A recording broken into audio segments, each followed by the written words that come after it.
എല്ലാ സഹോദരങ്ങൾക്കും നമ്മുടെ യൂട്യൂബ് ചാനലിലേക്ക് സ്വാഗതം. അപ്പോൾ നമ്മുടെ ഗതാഗതം കൈകാര്യം ചെയ്യുന്ന നമ്മുടെ ബഹുമാന്യനായ നമ്മുടെ ഗണേഷ് കുമാറിൻ്റെ ഒരു അട്ടിപ്പൊളി തീപ്പൊരി പ്രസംഗമുണ്ട്. പ്രസംഗം എന്നൊന്നും പറഞ്ഞാൽ പറ്റില്ല അതിന്. അതായത് അദ്ദേഹം ചില മാർഗനിർദ്ദേശങ്ങൾ കൊടുക്കുകയാണ് മറ്റുള്ള ഉദ്യോഗസ്ഥർക്ക്. ശരിക്കും ഒരുപാട് ഞെട്ടിച്ച് കളഞ്ഞു കേട്ടോ. എന്തായാലും ഇതിനു മുമ്പ് ഒരിക്കൽ നമ്മുടെ സൂരജ് പാലാക്കാരൻ ഈ പറയുന്ന ട്രാൻസ്പോർട്ട് ബസ് സ്റ്റാൻഡിനെ കുറിച്ചിട്ട്, അതായത് കൊച്ചി ബസ് സ്റ്റാൻഡിനെ കുറിച്ചിട്ട് ഒരു വീഡിയോ ചെയ്തിട്ടുണ്ടായിരുന്നു. അപ്പോൾ ഞാൻ ആ വീഡിയോ കണ്ടു, എനിക്കിഷ്ടപ്പെട്ടു. അത് ഞാൻ അതിനെക്കുറിച്ചിട്ട് എൻ്റെ ചാനലിൽ ഇട്ടിട്ടുണ്ടായിരുന്നു. അപ്പോൾ അന്ന് അദ്ദേഹം ചില വെല്ലുവിളികളും കാര്യങ്ങളും ഒക്കെ നടത്തിയിരുന്നു. പക്ഷേ ഇതുണ്ടല്ലോ, വളരെ അടിപൊളിയായിരിക്കുന്നു നമ്മുടെ ഗണേഷ് കുമാറിൻ്റെ ആ ഒരു ചുറുചുറുക്കോട് കൂടിയുള്ള ആ ഒരു പ്രസംഗം. അത് ഞാൻ നിങ്ങളെ കൂടി കേൾപ്പിച്ചു തരാം. പ്രസംഗമല്ല, ശരിക്കും പറയുകയാണെങ്കിൽ അദ്ദേഹത്തിന് പറയാനുള്ള കാര്യങ്ങൾ അദ്ദേഹം ജനങ്ങളെ അറിയിക്കുകയാണ്. ജനങ്ങളെയല്ല, ശരിക്കും പറയുകയാണെങ്കിൽ അദ്ദേഹം ജീവനക്കാരെ, ജോലിക്കാരെ അറിയിക്കുകയാണ്. അത് കേട്ടിട്ട് വരാം. വലിയ മാറ്റങ്ങൾ ഉണ്ടാക്കണം. KSRTC ബസ് സ്റ്റേഷനുകൾ മനോഹരമാക്കണം, വൃത്തിയുള്ളതാക്കണം. ഇപ്പൊ ടോയ്ലറ്റുകൾ നമുക്കറിയാം. എന്താണ് കേസിന് വന്നിട്ടാണ് കോട്ടയം ടൗണിൽ കുളിച്ചു കിടന്ന ടോയ്ലറ്റ് ആനാവലി കഴിഞ്ഞവൻ റദ്ദാക്കിയപ്പോൾ അവൻ ഹൈക്കോടതി പോയി സ്റ്റേ വാങ്ങിച്ചു. അല്ലെങ്കിൽ പാലക്കാട് ബസ് പോയി കുറച്ച് പെട്ടിക്കടക്കാർ ആയിരത്തിരുന്നറിയാം പൈസ മാറ്റി കുറച്ച് പെട്ടിക്കടക്കാരെ ഫ്രണ്ടിൽ ഇരുത്തിരിക്കാൻ. ഇവരെ ഒഴിഞ്ഞു പോവാതെ മുനിസിപ്പാലിറ്റി കെട്ടിടത്തെ നമ്പർ ഇടില്ല. പാലക്കാട് കെട്ടിടത്തെ നമ്പറില്ല, പുതിയ കെട്ടിടമോ നമ്പറില്ല, ഒരു രൂപ വാടക കിട്ടില്ല. എന്നാൽ ഈ പെട്ടിക്കടക്കാരെല്ലാം തിരങ്ങിയിരിക്കുക ഫ്രണ്ടിൽ. മനുഷ്യരെ നടക്കാനും വയ്യ, നാട്ടുകാർക്കും അസൗകര്യം. എങ്ങനെയൊക്കെയോ ഒന്ന് ആർക്കാണ്ട് കാർ പാർക്ക് ചെയ്യാൻ സ്ഥലം കൊടുക്കലും വേൻ പാർക്ക് എല്ലാം വെറുതെ ആവശ്യമില്ലാത്ത. നമുക്ക് ആവശ്യമുള്ള ഈ ബഹുനില മന്ദിരത്തിന് state bank of India branch തുടങ്ങാൻ വന്നിട്ടുണ്ട്. പക്ഷേ നമ്പരില്ല. എന്ത് ചെയ്തു? നമ്മള് അവര് കോടതി പൈസ ബഹുമാനപ്പെട്ട കോടതിയിൽ അറിയിച്ചു. കോടതി പറഞ്ഞു ഇവർ കൊടുക്കാനുള്ള പൈസ 10 ദിവസം കൊടുക്കാമെന്ന് ചോദിച്ചു. ഞാൻ വക്കീലിന് പറഞ്ഞ് പിറ്റേ ദിവസം കൊടുക്കാൻ പോകും. കോടതി നമുക്ക് 10 ദിവസം അനുവദിച്ചു, ബഹുമാനപ്പെട്ട ഹൈക്കോടതി. പക്ഷെ നമ്മൾ 2-ാം ദിവസം ഈ പണം മുഴുവൻ അവിടെ കെട്ടിവെച്ചു. വെറും 9 ലക്ഷം രൂപയ്ക്ക് വേണ്ടിയിട്ടാണ്, ഡെപ്പോസിറ്റ് എത്തുന്ന 9 ലക്ഷം രൂപയ്ക്ക് വേണ്ടിയിട്ടാണ് നമ്മൾ ഈ കെട്ടിടം മുഴുവൻ നമ്പർ ഇടാതെ നശിപ്പിച്ചുകൊണ്ടിരിക്കുന്നത്. ഇതൊക്കെ എന്താണ് നടക്കുന്നത്? എന്ത് മാനേജ്മെന്റ് ആണിത്? അത് മാറണം. ഇപ്പൊ ഈ കടകൾ ഒഴിപ്പിച്ചാണെങ്കിൽ മുനിസിപ്പാലിറ്റി നമ്പർ ഇടും, പാലക്കാട് മുനിസിപ്പാലിറ്റി നമ്പർ ഇടും. ഇട്ടാൽ നമുക്ക് കൂടുതൽ കടകൾ വാടക കൊടുക്കാൻ പറ്റും. കെട്ടിടത്തിന്റെ ഒഴിഞ്ഞിടക്കുന്ന ഭാഗങ്ങൾ വാടക കൊടുക്കാൻ പറ്റും. ജീവനക്കാർ കിടക്കുന്ന സ്ഥലങ്ങൾ എയർ കണ്ടീഷൻ ആക്കിയില്ലേ? യാത്ര ചെയ്ത് തളർന്നു കിടന്ന ജീവനക്കാർ കിടക്കുന്ന കരുനാഗപ്പള്ളി ഞാൻ തന്നെ ചെയ്തു കൊടുത്തു. കെട്ടിട ഉദ്ഘാടനം ചെയ്തപ്പോൾ അവിടെ പല വാഗ്ദാനങ്ങളുണ്ട്, ആരും ചെയ്തില്ല. അപ്പൊ ഞാൻ തന്നെ ചെയ്തു കൊടുത്തു, എന്റെ ഇത് പൈസ കൊടുത്തു. പാലക്കാട് സ്പോൺസറെ കണ്ടുപിടിച്ച് കംപ്ലീറ്റ് ചെയ്തു. ഇനി വരാൻ പോകുന്ന എല്ലാ ബസ് സ്റ്റേഷൻ, കൊട്ടാരക്കര അടക്കം പുതുക്കിപ്പഴയുന്ന എല്ലാ ബസ് സ്റ്റേഷനിലും ജീവനക്കാർക്ക് കിടക്കാനുള്ള മുറിയും ഓഫീസും എയർ കണ്ടീഷൻ ആയിരിക്കും. പാലക്കാട് ഓഫീസ് എയർ കണ്ടീഷൻ ചെയ്തു. ഇത് നമ്മുടെ ചെലവിലൊന്നും അല്ല കേട്ടോ, സ്പോൺസർമാരൊക്കെ കണ്ടുപിടിച്ച് ചെയ്തുകൊണ്ടിരിക്കുന്നതാണ്. ഇനി കേരളത്തിൽ നിർമ്മിക്കുന്ന എല്ലാ ബസ് സ്റ്റേഷനുകളിലെയും ഓഫീസുകൾ എയർ കണ്ടീഷൻ ആയിരിക്കും. സ്റ്റാഫിരുന്ന് ജോലി ചെയ്യുന്ന മുറികൾ ഘട്ടം ഘട്ടമായി സോളാറിലേക്ക് മാറ്റാനുള്ള പരിപാടികൾ നമ്മൾ നോക്കുന്നുണ്ട്. സോളാർ എനർജി ഉപയോഗിക്കുക. അതിപ്പോ അത് നമ്മൾ അതിലേക്ക് പൈസ ഇല്ല. നമ്മൾ നല്ലൊരു പൈസയ്ക്ക് അത് തന്നെ ചെയ്തുകൊണ്ടിരിക്കും. പാലക്കാട് ബസ് സ്റ്റേഷന്റെ ഓഫീസ് എയർ കണ്ടീഷനായി. ഇപ്പോൾ കരുനാഗപ്പള്ളി ജീവനക്കാർ വിശ്രമിക്കുന്ന മുറികളെല്ലാം എയർ കണ്ടീഷൻ ചെയ്തു. പിന്നെ ടോയ്ലറ്റ് വാടകയ്ക്ക് കൊടുക്കാൻ വരുമ്പോ എതിര് പറയാൻ എന്തിനാണ് ഇത്രയും നശിച്ച ടോയ്ലറ്റുകളുണ്ടോ യാത്ര പോകുന്നവർക്ക്? അതുകൊണ്ട് തന്നെയാണ് മാറ്റം. എല്ലാം സുലഭിന് കൊടുക്കാൻ. കരുനാഗപ്പള്ളി കൊടുത്തു, ഒരു കുഴപ്പമില്ല, വൃത്തിയായിട്ട് കിടക്കും. ഇപ്പൊ കോട്ടയം കൊടുത്തിട്ടുണ്ട്, അത് പണി തുടങ്ങിയിട്ടില്ല. കൊട്ടാരക്കര കൊടുത്തു, മൊത്തം ടോയ്ലറ്റ് പൊളിച്ച് പണിഞ്ഞ് മനോഹരമാക്കി. യാത്രക്കാർ വരണ്ടേ കുടുംബസമേതം വൃത്തിയോടെ നല്ല ആഹാരം കഴിച്ച് ബസ്സിൽ കയറി യാത്ര ചെയ്യാൻ ടോയ്ലറ്റ് ഉപയോഗിക്കാനുള്ള സൗകര്യം KSRTC ഉണ്ടോ? കുടുംബമായിട്ട് ആൾക്കാർ KSRTC വരും. അതിന് നിർബന്ധ ബുദ്ധിയോടുകൂടിയ സമീപനമാണ്. പക്ഷേ അപ്പോഴും പറയേണ്ട ഒരു കാര്യം എന്ന് പറഞ്ഞാൽ, അന്ന് പാലാക്കാരൻ്റെ ഒരു ചാനലിൽ, അതായത് ട്രൂത്ത് TV, അതെ, അതിൽ തന്നെ അദ്ദേഹം ഈ പറയും പോലെ കൊച്ചിയിലുള്ള നമ്മുടെ ബസ് സ്റ്റോപ്പും അതിൻ്റെ പരിസരങ്ങളും ഒക്കെ കാണിച്ചിട്ടുണ്ടായിരുന്നു. അപ്പോൾ ട്രാൻസ്പോർട്ട് ബസ് സ്റ്റാൻഡിൻ്റെ ഉൾഭാഗമൊക്കെ കാണിച്ചിട്ടുണ്ടായിരുന്നു. പക്ഷേ അതിൻ്റെ ടോയ്ലറ്റിൽ നിന്നുള്ള ലീക്കായ ഈ മലത്തിൻ്റെയൊക്കെ അവശിഷ്ടത്തോടു കൂടിയ വെള്ളം അവിടെ കെട്ടിക്കിടക്കുകയും അതുമാത്രമല്ല അവിടെ മുഴുവനും ആളുകൾ മലവിസർജനം ചെയ്ത് മൂത്രമൊഴിച്ചും ഒക്കെ നാശമാക്കി വച്ചിരിക്കുന്ന ആ ഒരു ഇതുണ്ടല്ലോ, അത് പാലക്കാരെ നന്നായിട്ട് കാണിച്ചിട്ടുണ്ടായിരുന്നു അയാളുടെ വീഡിയോയിലൂടെ.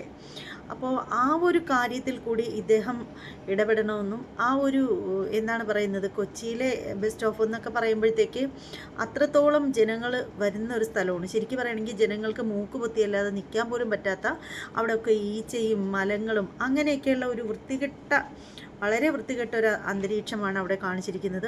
അപ്പോൾ അതും കൂടി ഒന്ന് പരിഹരിച്ചിരുന്നെങ്കിൽ കൊള്ളാമായിരുന്നു. മാത്രമല്ല, ഇദ്ദേഹം പറഞ്ഞതുപോലെ ടോയ്ലറ്റ് നമ്മൾ ഇതുപോലെ ട്രാൻസ്പോർട്ട് ബസ് സ്റ്റാൻഡിൻ്റെ അവിടെയൊക്കെ ചെല്ലുമ്പോഴത്തേക്ക് ശരിക്കും നമ്മളെ ബുദ്ധിമുട്ടിക്കുന്ന ഏറ്റവും വലിയൊരു കാര്യമെന്ന് പറഞ്ഞാൽ അതൊരു ടാസ്ക്കാണ് അവിടുത്തെ ബാത്റൂമിൽ കയറുക എന്നത്. ചിലപ്പോൾ 5 രൂപയോ 10 രൂപയൊക്കെ കൊടുക്കേണ്ടി വരും. എന്നാലും 10 അല്ല 5 രൂപ. പക്ഷേ എന്നാലും വൃത്തിയുണ്ടെങ്കിൽ പ്രശ്നമല്ല, 10 രൂപ വേണമെങ്കിലും കൊടുക്കാം. വൃത്തിയുണ്ടെങ്കിൽ നമ്മുടെ കാര്യം സാധിക്കുമല്ലോ. ഇത് കയറിക്കഴിഞ്ഞാൽ വളരെ ശോചനീയമായിട്ടുള്ള അവസ്ഥയാണ്. മൂക്ക് പൊത്തിയിട്ട് പോലും കയറാൻ പറ്റില്ല. കാരണം കാഴ്ചകൾ നമ്മൾ കണ്ടല്ലേ പറ്റുള്ളൂ. മൂക്ക് പൊത്തി വെച്ചിരുന്നാൽ സ്മെല്ലടിക്കില്ലെന്ന് വിചാരിക്കാം. പക്ഷേ അവിടെ ചുറ്റുവട്ടം കാണുന്ന കാഴ്ചകൾ കണ്ടിട്ട് അതിനകത്തോട്ട് പോയി കാര്യം സാധിക്കാൻ ആർക്കും തോന്നില്ല. അതാണ് ആ ഒരു അവസ്ഥയെന്ന് പറഞ്ഞാൽ ശരിക്കും ഛർദ്ദിക്കാൻ മുട്ടും. അപ്പോൾ ആ ഒരു അവസ്ഥയ്ക്കും ഒരു മാറ്റം വരണം. എന്ന് മാത്രമല്ല, സ്ത്രീകൾക്കൊക്കെ ഈ പാഡ് പോലുള്ള സംഭവങ്ങളൊക്കെ കത്തിച്ച് കളയാനുള്ള ഒരു സംവിധാനം കൂടി ഇപ്പോൾ കൊണ്ടുവന്നാലുണ്ടല്ലോ അത് വളരെ നന്നായിരിക്കും. കാരണം ഈ ട്രാൻസ്പോർട്ട് ബസ് സ്റ്റാൻഡ് പോലുള്ള സ്ഥലത്തൊക്കെ എന്ന് പറഞ്ഞാൽ ഒരുപാട് സ്ത്രീകൾ, പെൺകുട്ടികളൊക്കെ കാത്തു നിൽക്കുന്ന ഒരു സ്ഥലമാണ്. അപ്പോൾ ഒരുപാട് ലോങ് ട്രിപ്പിലൊക്കെ വരുന്നവർക്കാണെങ്കിൽ ഇതുപോലെയൊക്കെയുള്ള പ്രശ്നങ്ങളുണ്ടാവും. അപ്പോൾ ഇതൊക്കെ ഒന്ന് കത്തിച്ച് കളയാനുള്ള ആ ഒരു സംവിധാനം ഉണ്ടെങ്കിൽ വളരെ നന്നായിരിക്കും. അല്ലെന്നുണ്ടെങ്കിൽ ഇവറ്റകൾ എന്ത് ചെയ്യുന്നു, ഇതവിടെ ഒന്നീ ക്ലോസറ്റിനുള്ളിലോ അല്ലെങ്കിൽ അവിടെ നിലത്തോ അല്ലെങ്കിൽ അവിടെ എവിടെയെങ്കിലും കാണുന്ന ബക്കറ്റിലോ അല്ലെങ്കിൽ ജനലിൻ്റെ മണ്ടയിൽ എറിഞ്ഞ് പറ്റിച്ചിരിക്കുന്നതായിട്ടൊക്കെ നമ്മൾ കാണുന്നതാണ്. ശരിക്കും പറയുകയാണെങ്കിൽ ടോയ്ലറ്റിലൊക്കെ കയറുമ്പോൾ നമ്മൾ കാണുന്ന കാഴ്ചകളാണ് അതൊക്കെ. അപ്പോൾ അതിനൊക്കെ ഒരു മാറ്റം വരണമെന്നുണ്ടെങ്കിൽ ഇതുപോലെയൊക്കെയുള്ള സംവിധാനങ്ങൾ കൂടി ഉണ്ടെങ്കിൽ അതിലൊക്കെ നല്ലൊരു മാറ്റം വരും. കുറച്ച് വൃത്തിയൊക്കെ ഉണ്ടാവുകയും ചെയ്യും. അപ്പോൾ ബാക്കി ഇദ്ദേഹം പറയുന്ന കൂടി കേൾക്കാം. ആലുവ കൊടുത്തു, കരുനാഗപ്പള്ളി, പിന്നെ സുൽത്താൻ ബത്തേരി കൊടുത്തു. ഇതെല്ലാം സുലഭിന് കൈമാറി. കൊട്ടാരക്കര എല്ലാം പൊളിച്ച് നല്ല പുതിയതാക്കി അവരെ തന്നെ മെയിൻറ്റെയിൻ ചെയ്യാം. നമുക്ക് കിട്ടുന്ന പൈസ ഇച്ചിരി കുറവായിരിക്കും. പക്ഷെ ഫെസിലിറ്റികൾ ഇപ്പൊ നല്ല ഹോട്ടലിൽ വണ്ടി നിർത്തുമെന്ന് പറഞ്ഞു.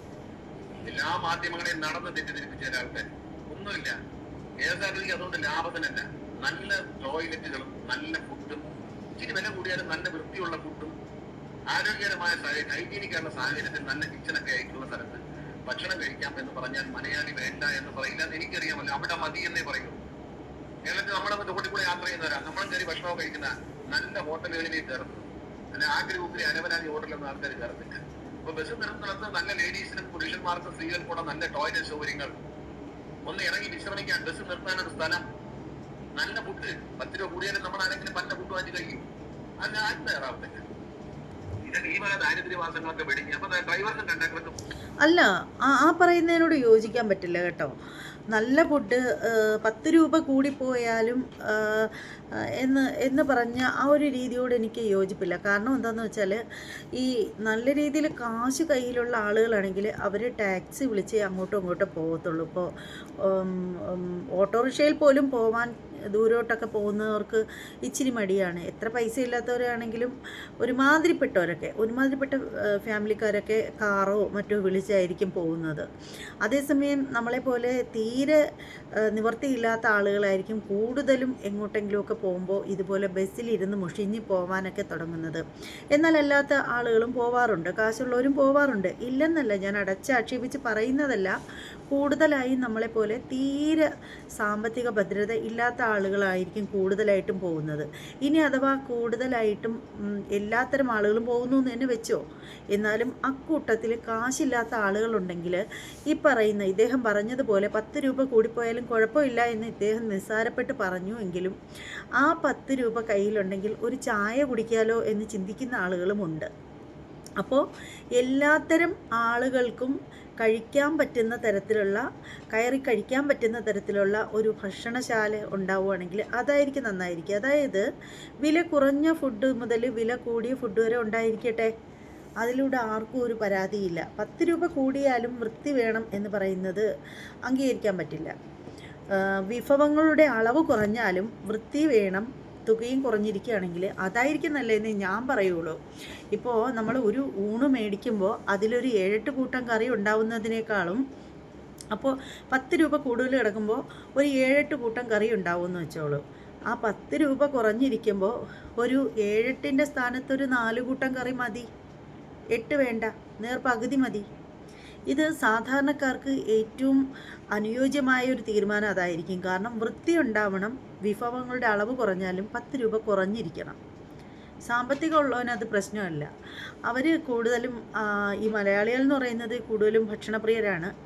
അവർ പൈസ നോക്കി കഴിക്കുന്നവർ വളരെ കുറവാണ്. അപ്പോൾ ഈ പൈസ ഇല്ലാത്ത ആളുകളുണ്ട്. അവർക്ക് പൈസ നോക്കാതെ ചുമ്മാ ചെന്നിരുന്ന് ഭക്ഷണം കഴിച്ചിട്ട് പോകാൻ നേരത്ത് അവർക്ക് പൈസ കൊടുക്കാതിരിക്കാൻ പറ്റുമോ? 10 രൂപയുണ്ടെങ്കിൽ 2 രൂപയും കൂടി ഇട്ട ഒരു ചായ കിട്ടും. ആ ഒരു രീതി ചിന്തിക്കുന്ന ആളുകളുണ്ട്, ഒരുപാട് പേരുണ്ട്. അപ്പോൾ അവരെ കൂടി പരിഗണിക്കണം. നമ്മളൊരു കാര്യം പറയുമ്പോൾ പൈസ ഉള്ളവരെ മാത്രം നോക്കിയിട്ടല്ല പറയേണ്ടത്. തീരെ അത്തപ്പാടികളായിട്ടുള്ള ആളുകളുണ്ട്, അവർക്ക് വേണ്ടിയിട്ടും കൂടി നമ്മൾ ശബ്ദം ഉയർത്തണം. ദാരിദ്ര്യവാസങ്ങളൊക്കെ പിടിക്കുക. അപ്പൊ ഡ്രൈവർക്കും കണ്ടക്ടർക്ക് ഫുഡ് ഫ്രീയാണ്. ഏതാണ്ട് ചെറിയ കൈമടം കിട്ടുകയാണ് ആൾക്കാർക്ക്. അതില്ലാതായപ്പോൾ മാധ്യമങ്ങളെ തെറ്റിദ്ധരിപ്പിക്കുകയാണ്. മാധ്യമങ്ങൾക്കും മനസ്സിലായി സംഗതി ഇതാ നല്ലതെന്ന് മനസ്സിലായി. അതുകൊണ്ട് അവരതങ്ങ് വിട്ടു. ഇപ്പൊ നല്ല നിലയിൽ ഈ പോകുന്ന സ്ഥലങ്ങളിൽ നമ്മളൊരു 10 രൂപയുടെ ടിക്കറ്റ് കൊടുക്കും, വേറെ ഒന്നുമല്ല ഈ വണ്ടി അവിടെ ചെന്നെന്നറിയാൻ വേണ്ടി മാത്രം. ഇപ്പോഴും രഹസ്യമായി തല്ലിപ്പൊളി ഹോട്ടലുകളിൽ വണ്ടി നിർത്തുന്ന ഡ്രൈവർമാരും കണ്ടക്ടർമാരും ഉണ്ടെന്നാണ് അറിയുന്നത്. അവരുടെ പേരിൽ കർശനമായ നടപടി വരും. മദ്യപാനം നമുക്ക് ദോഷമായിരുന്നു. മദ്യപാനം നിർത്താൻ വേണ്ടി ബ്രത്തലൈസർ ടെസ്റ്റ് നടത്തി. അപ്പൊ എല്ലാ ഡിപ്പോയിലേക്ക് ബ്രത്തലൈസർ ടെസ്റ്റ് ചെയ്യാനുള്ള മെഷീൻ വാങ്ങിയിട്ടുണ്ട്. അത് വന്നതിന് ശേഷം നിങ്ങൾ മനസ്സിലാക്കണം, നിങ്ങൾ റിട്ടയർ ചെയ്ത ഉദ്യോഗസ്ഥന്മാരാണ്. ഒരു ബസ് ഇടിച്ച് ഒരു മരണം നടന്നാൽ KSRTC എങ്ങനെ കണക്കൂട്ടിയാലും 1 കോടി രൂപ പോയി.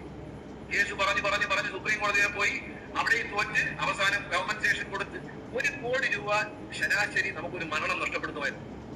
നിങ്ങൾ മനസ്സിലാക്കിയോ? ഞാൻ ഈ പരിഷ്കാരം ഏർപ്പെടുത്തുന്നതിന് മുമ്പ് ഒരാഴ്ചയിൽ 12 ഷിഫ്റ്റും KSRTC-യുമായി 12 പേരെ ശരാശരി കൊല്ലുമായിരുന്നു. 12 മുതൽ 9, 10, 11, 12, 13, 14 ഇതായിരുന്നു മരണസംഖ്യ. ഇന്ന് അത് 2ലേക്കും 1ലേക്കും 0ലേക്കും ഒരാഴ്ചയിലാണ് 12 പേരെ കൊല്ലുന്നത്. ഒരാഴ്ചയിൽ ഇപ്പൊ അത് കുറഞ്ഞു വന്നു. കേസുകൾ കൃത്യമായി നമ്മുടെതല്ലാത്ത കുറ്റത്തിലുള്ള മരണങ്ങൾ ഇതിൽ എഴുതിയിട്ടുണ്ട്. നമ്മുടെ കുറ്റം കൊണ്ടല്ലാത്ത മരണങ്ങൾ പോലീസിനെ ബോധ്യപ്പെടുത്താനും FIR ഇടുമ്പോൾ തന്നെ KSRTC അതിൽ നിന്ന് ഒഴിവാക്കാനുള്ള നടപടികൾ വളരെ കർശനമായി സ്വീകരിക്കുക. ഇത് നമ്മൾ ചെയ്തു പോകുന്ന പരിഷ്കാരങ്ങളാണ്.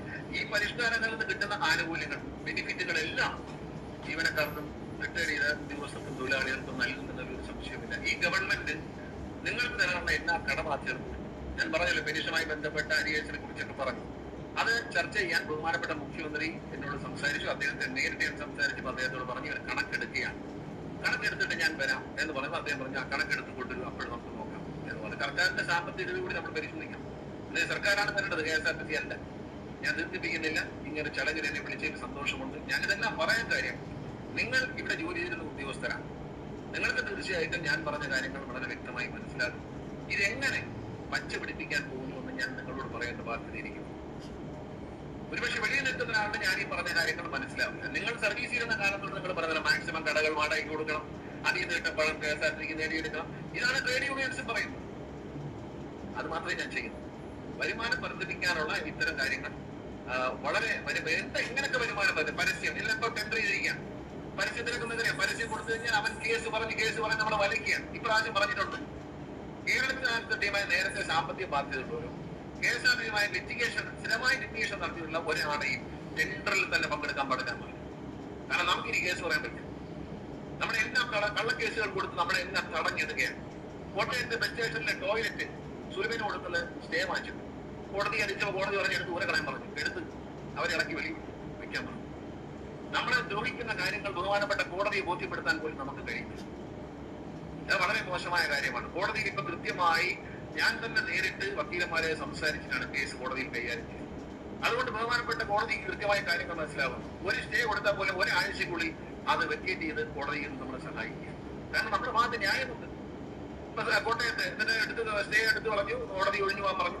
ഇപ്പൊ അത് സുലഭിന് കൈമാറി. അവർ പുതിയ ടോയ്ലറ്റ് പണിയാണ്. പഴയ കെട്ടിടം പൊളിച്ച് നല്ല വൃത്തിയാക്കി അതിനകമെല്ലാം ഓർഡർ ചെയ്ത് പുതിയ കെട്ടിടം പണി. ഇതൊക്കെ ജനങ്ങൾക്ക് വേണ്ടിയാണ്, യാത്രക്കാർക്ക് വേണ്ടിയിട്ടാണ്. യാത്രക്കാർ ഇതിലേക്ക് ധൈര്യത്തോടെ വരണം. സേഫ് ആയിട്ടുള്ള, സുഖകരമായിട്ടുള്ള, സുരക്ഷിതമായിട്ടുള്ള ഒരു യാത്ര KSRTC നൽകും എന്ന് തോന്നിയാൽ ആളുകൾ വരും. ഉത്തരവാദിത്തം വേണം. വണ്ടികളുടെ ക്യാൻസലേഷൻ ഇതൊക്കെ കുഴപ്പമാണ്. ബുക്ക് ചെയ്തിട്ട് അവിടെ കോളേജിൽ പിള്ളേരെ ബാംഗ്ലൂരിൽ പഠിപ്പിക്കാൻ വേണ്ടി വണ്ടിക്ക് ബുക്ക് ചെയ്തിട്ട് ചെല്ലുമ്പോൾ വണ്ടിയിൽ നിന്ന് പറഞ്ഞ മോശമല്ലേ. അഡ്മിഷൻ എടുക്കാൻ പോവുകയാണ്, സമയം പോയി തട്ടിപ്പോയി, സാധനം തട്ടിപ്പോയി. അത് പാടില്ല. ഇനി ക്യാൻസലേഷൻ പരമാവധി കുറയ്ക്കുക എന്നുള്ളതാണ് AC വണ്ടികളെല്ലാം ഷെഡിൽ പിടിച്ചല്ലോ, എല്ലാം പണിത് കുട്ടപ്പനാക്കിയിട്ട് ഇറക്കും. ബഡ്ജറ്റ് ടൂറിസം നേടുന്ന നേട്ടം ചില്ലറയല്ല. കേരളത്തിലെ ബഡ്ജറ്റ് ടൂറിസം നമുക്ക് വെറുതെ 200-250% വർധന വരുമാനത്തിൽ. ബഡ്ജറ്റ് ടൂറിസത്തിൽ കഴിഞ്ഞ വർഷത്തേക്കാൾ ഈ വർഷം നേടിയിരിക്കുന്നത് 183% ലാഭമാണ്, വർധനമാണ്, ലാഭത്തിന്റെ വർധന. എന്തായാലും നല്ല രീതിയിലെല്ലാം മുന്നോട്ട് വരട്ടെ എന്ന് വിചാരിക്കുന്നു. അപ്പോൾ ഇതിൽ ഒരു ചെറിയൊരു ക്ലാരിഫിക്കേഷൻ വരുത്തേണ്ട ഒരു കാര്യമുണ്ട്. ഞാനതൊന്നുകൂടി ഒന്ന് ശ്രദ്ധിച്ചിട്ട് പറയാം. അപ്പോൾ എന്തെന്ന് വെച്ചാൽ എനിക്ക് ഒരു ഡൗട്ട് തോന്നിയതെന്ന് വെച്ചാൽ ഈ ഫുഡ് കഴിക്കുന്ന കാര്യം പറഞ്ഞതായിരുന്നു. അപ്പോൾ ഞാൻ അതൊന്നുകൂടി ഒന്ന് ചെക്ക് ചെയ്യുമായിരുന്നു. നമ്മൾ ഒരു കാര്യം പറയുന്ന സമയത്ത് അതിന് എന്തെങ്കിലും ഒരു കംപ്ലൈൻറ്റ് വരാൻ പാടില്ലല്ലോ. അപ്പോൾ എന്ന് വെച്ചാൽ പിന്നെ ഇദ്ദേഹം ഫുഡിൻ്റെ കാര്യം പറഞ്ഞല്ലോ, മലയാളി 10 രൂപ കൂടിപ്പോയാലും കുഴപ്പമില്ല, നല്ല വൃത്തിയുള്ള അല്ലെങ്കിൽ നല്ല ഭക്ഷണം കൊടുക്കണം എന്നുള്ളത് പറഞ്ഞായിരുന്നല്ലോ. അപ്പോൾ ഞാൻ ഓർത്തു ഇനി എനിക്കൊരു ഡൗട്ട് വന്നതെന്ന് വെച്ചാൽ അതിന് അവിടുത്തെ സ്റ്റാഫുകൾക്ക് മാത്രമുള്ള ഫുഡിനെ പറ്റിയാണോ പറഞ്ഞത്, അല്ലാതെ ഉള്ളതാണോ, കോമൺ ആയിട്ടുള്ളതാണോ എന്ന് ഒരു ഡൗട്ടുണ്ടായിരുന്നു. അപ്പോൾ അതൊന്ന് ചെക്ക് ചെയ്യാൻ വേണ്ടിയിട്ടാണ് ഞാൻ പറഞ്ഞത്. അപ്പോൾ എന്തായാലും ഞാൻ കരുതിയതുപോലെ തന്നെയാണ് പറഞ്ഞത്. മൊത്തത്തിൽ ജനങ്ങൾ ഫുഡ് കഴിക്കുന്ന കാര്യമാണ് അദ്ദേഹം ഉദ്ദേശിച്ചത്, അല്ലാതെ നമ്മുടെ ട്രാൻസ്പോർട്ട് ജീവനക്കാരുടെ മാത്രം കാര്യമല്ല അദ്ദേഹം പറഞ്ഞത്. അപ്പോൾ അതിൻ്റെ മറുപടിയായിട്ട് എനിക്ക് നേരത്തെ പറഞ്ഞത് തന്നെയാണ് പറയാനുള്ളത്. 10 രൂപ കൂടുന്നതിലല്ല, വൃത്തിയുള്ള ഭക്ഷണം, അതിൻ്റെ ആ ഒരു വിഭവങ്ങൾ കുറഞ്ഞു പോയാലും നല്ല വൃത്തിയും രുചിയുമുള്ള ഭക്ഷണമായിരിക്കണം ഉള്ളത്. 10 രൂപ കുറഞ്ഞിരിക്കണം, അതായിരിക്കും നല്ലത്. അത്തരത്തിലായിരിക്കും സാധാരണപ്പെട്ട ആളുകൾ ആഗ്രഹിക്കുക. പിന്നെ എല്ലാത്തരം രീതിയിലുള്ള ഭക്ഷണവും ആവുകയാണെങ്കിൽ കാശുള്ളവൻ ആ രീതിയിൽ കഴിക്കും, ഇല്ലാത്തവനും വിശന്ന് നടക്കേണ്ട കാര്യമില്ലല്ലോ, അവർക്കും പറ്റുന്ന രീതിയിൽ കഴിക്കാൻ പറ്റുമല്ലോ. അപ്പോൾ അതും വളരെ മനോഹരമായിരിക്കും. അങ്ങനെ കൂടി ഒന്ന് ചിന്തിച്ചാൽ എന്തായാലും നല്ല നല്ല മാറ്റങ്ങളൊക്കെ വരട്ടെ. 2025 എല്ലാ നല്ല പ്രവൃത്തിക്കും ഉള്ള ഒരു തുടക്കവും കൂടി ആയിക്കോട്ടെ എന്നാണ് എനിക്ക് ഈ ഒരു അഭിപ്രായത്തിൽ, എനിക്ക് ഈ അവസരത്തിൽ പറയാനുള്ളത്. അപ്പോൾ നിങ്ങളുടെയൊക്കെ അഭിപ്രായങ്ങൾ എന്താണെന്ന് വെച്ചാൽ കമൻറ്റ് ചെയ്തോളൂ. ഇനി ഇതുപോലെ മറ്റൊരു അടിപൊളി വീഡിയോയുമായിട്ട് വരാം. അതുവരെ എല്ലാവർക്കും ബൈ പറയുന്നതിന് മുമ്പായിട്ട് ആരെങ്കിലും നമ്മുടെ ചാനൽ സബ്സ്ക്രൈബ് ചെയ്യാതെ ഉണ്ടെങ്കിൽ എത്രയും പെട്ടെന്ന് സബ്സ്ക്രൈബ് ചെയ്തോളൂ. ബെല്ലൈക്കനും കൂടി പ്രസ് ചെയ്യാനും മറക്കരുത്. ഇനി ഞാൻ മറ്റൊരു വീഡിയോയുമായിട്ട് വരാം. അതുവരെ എല്ലാവർക്കും ബൈ.